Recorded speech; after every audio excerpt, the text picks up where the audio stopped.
He was a golden boy, a star, Agent Michael Johnson, the DEA's poster boy. He had it all, a loving family, the respect of his peers, and a burning desire to rid the streets of drugs. He had spent years on the front lines, putting his life on the line. He had seen the horrors of addiction firsthand, the shattered families, the wasted lives. It fueled his determination to make a difference.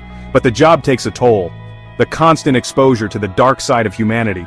The endless cycle of violence and despair. It wears you down, chips away at your soul. He started having nightmares. The faces of the people he had arrested, the victims he couldn't save, haunted his sleep. He was drinking more, pushing his family away. The line between right and wrong, once so clear, began to blur. He was losing his way. The war on drugs, a noble cause he once believed, but as the years wore on, doubt crept in. For every kingpin they put away, a dozen more rose to take their place. The drugs kept flowing, the violence continued. Was it a war they could ever truly win? His personal life was crumbling too. His marriage was on the rocks. He was estranged from his children. The job had consumed him, leaving him hollow and broken. And then there was the money. So much money. He saw how the other half lived, the drug lords he was supposed to be putting away. They had it all, power, wealth, and freedom. The temptation was always there, lurking in the shadows, whispering in his ear, promising him an escape from the darkness that consumed him. It started small. A blind eye turned here, a confidential informant's tip ignored there, just enough to ease the financial pressure, to numb the pain, but soon, it wasn't enough. He justified it to himself. He wasn't hurting anyone. He was just taking a small cut, using his knowledge of the game to level the playing field. But deep down, he knew the truth. He had crossed the line. He was no longer the man he once was. The guilt gnawed at him. The fear of exposure was a constant weight on his shoulders. But the money was addictive. It bought him a fleeting sense of power, a way to numb the pain of his shattered life.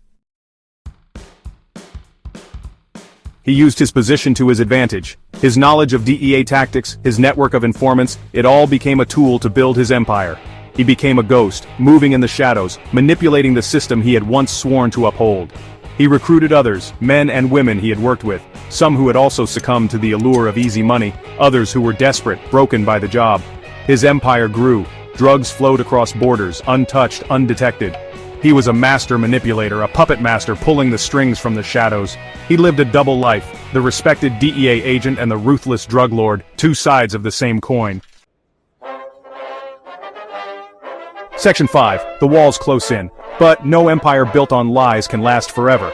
The whispers started, rumors of a mole within the DEA. Internal Affairs launched an investigation, a young, ambitious agent assigned to the case. The noose was tightening. His world, the house of cards he had built, was about to come crashing down. He became reckless, desperate. He knew they were onto him. It was only a matter of time. He tried to disappear, to vanish into the wind with his ill-gotten gains. But it was too late. The past has a way of catching up with you, no matter how fast you run. Section 6. A life shattered.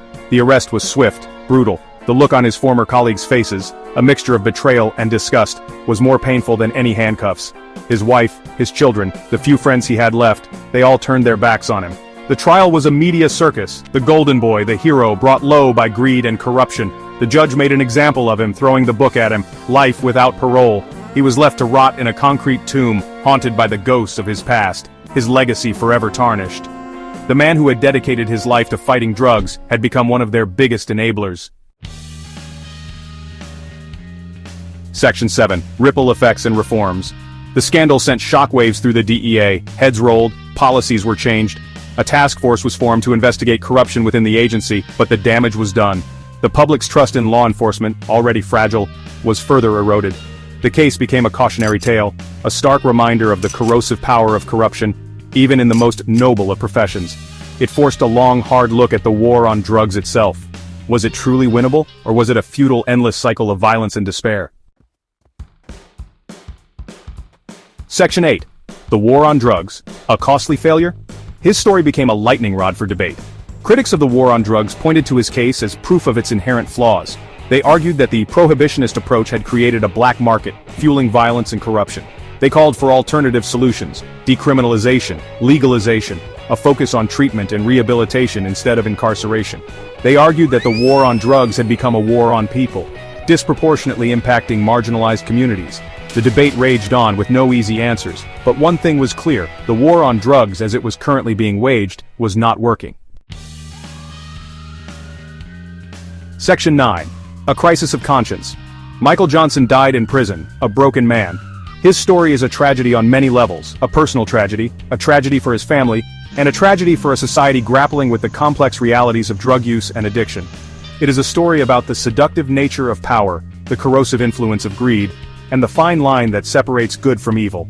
It is a story that forces us to confront uncomfortable truths about ourselves, about the systems we create, and about the choices we make when we believe no one is watching.